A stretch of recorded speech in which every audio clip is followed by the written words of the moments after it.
నేను అందుకే వారికి సూచన చేస్తున్నా, వెనకాల ఉండే అక్కలు ఇక్కడ ఉండి చెప్పి ఇక్కడ ముంచి అక్కడికి తేలినరు. ఆ అక్కల మాటలు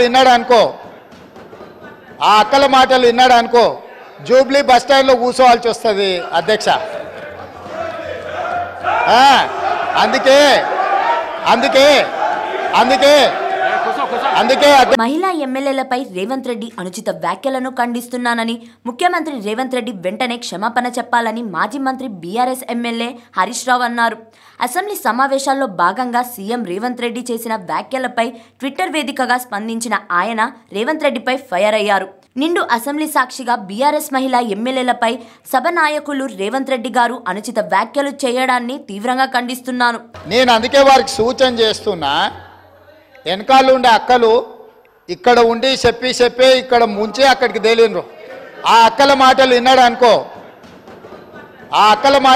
అనుకో జూబ్లీ బస్ స్టాండ్లో కూర్చోవాల్సి వస్తుంది అధ్యక్ష.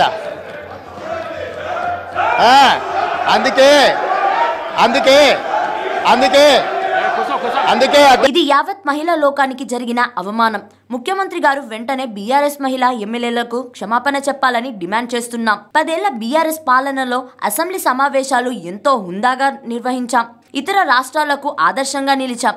సభ సాంప్రదాయాలను తుంగలో తొక్కుతూ ప్రతిపక్షాల గొంతును నొక్కుతూ కాంగ్రెస్ అనుసరిస్తున్న వైఖరి గమనార్హం. ఎన్నికల సమయంలో ప్రజలకు ఇచ్చిన హామీలను అమలు చేయాలని ప్రతిపక్షంగా మేము ప్రభుత్వాన్ని డిమాండ్ చేయడమే తప్ప రైతన్నల ఆత్మహత్యలు, నేతన్నల మరణాలు, ఆటో కార్మికుల బలవంత్ మరణాలపై ప్రభుత్వాన్ని నిలదీయడమే మేము చేసిన తప్ప అని హరీష్ రావు గారు ట్విట్టర్లో ట్వీట్ చేశారు.